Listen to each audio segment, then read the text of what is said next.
Tocar, tocar, tocar. Tocar means to touch. So literally you're touching something, you're touching something.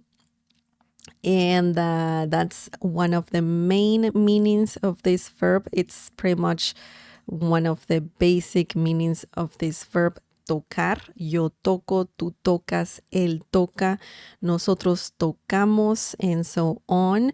It can also work with reflexive pronouns. Me toco, te toco, nos tocamos, and so on. So it can work with reflexive pronouns as well. Let's look at some examples using this verb. It's not that difficult. So let's see what we have here. Let's see what examples we have here. Tengo fiebre, toca mi frente. Tengo fiebre, toca mi frente.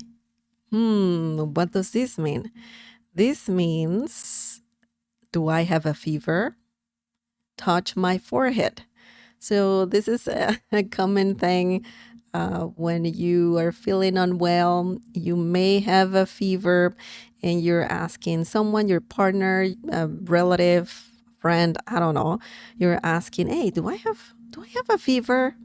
Can you touch my my forehead, or just touch my forehead, please?"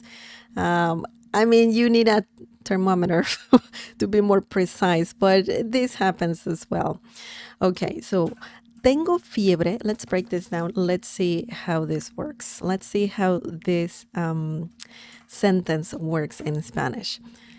Tengo, yo tengo. We don't need yo, we need tengo. And tengo means, if it's in a question, it means, do I have, ... Okay? Do I have, tengo galletas? Do I have cookies? Tengo comida? Do I have food? Tengo dinero? Do I have money? It's a question. You're asking a question using tengo. Tengo it sounds like you're saying tango, but it's not tango. It's tengo with the letter E. Tengo. Tengo in a question means, do I have? Do I have ... If you are not asking anything, then it means I have. Tengo galletas. I have cookies. Tengo dinero. I have money. Okay? So you don't have to say yo tengo, yo tengo. You don't need to say yo.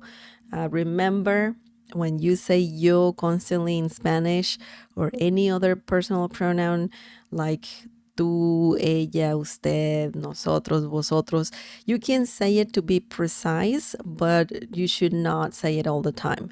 Say them all the time, because we don't use them in Spanish a lot. Anyways, tengo, do I have, tengo fiebre. Fiebre means a fever or just fever. So when you ask, tengo fiebre, that means, do I have a fever? Okay, you don't need to say una fiebre or un fiebre. You don't need the indefinite article un or una. By the way, fiebre is feminine. La fiebre. So in this situation, in English, you need it. In Spanish, you don't. When you ask this, tengo fiebre, do I have a fever? Okay, fiebre, la fiebre, fever. Toca, toca. You are asking someone to do something. It's a command. So you're saying touch, toca, toca, touch, ... What do we need to touch? La frente. By the way, frente, la frente. This one is feminine. It looks masculine, but it's feminine. And this is another noun. Both are nouns and they're feminine. La fiebre, la frente. La frente, forehead. Okay? Mi means my. Mi frente, my forehead. Tengo fiebre, toca mi frente. Do I have a fever? Touch my forehead. Okay, so let's look at the next example. We can see obviously the verb tocar here. Okay, toca, toca, toca, touch. Okay, so just remember that you're saying this to one person. Toca mi frente. Touch my forehead. Okay, so let's look at another example. And if you have any questions, please just feel free to share them. I'll I'll read them in a second after the second example to be more precise. The next example is no toques, no toques nada. You can make this polite or formal if you want, but this is informal. No toques, no toques, no toques nada. Okay, so a mom can say this to her kids or to her kid, just one, because you're saying this to one person. And yeah, it makes sense. It means do not touch anything. Do not touch anything, okay? No toques nada. No toques nada. So let's break this down. It's an easy sentence, nothing complicated here. No, no, no means no. It means don't. It depends on the situation. Don't or won't or didn't. Okay. So it depends on what you want to say. But in this situation, when you say no toques, okay, no tú toques, we don't need tú at all here. We need toques, no toques. No toques means do not touch. Do not touch. Sorry. Do not touch. And something really easy here, nada means anything. Nada can also mean, it has a few meanings, nada. It means anything or nothing, okay? Nothing, anything, none. It depends on the situation, but the main meanings of nada is nothing and also anything. No quiero nada. I don't want anything, okay?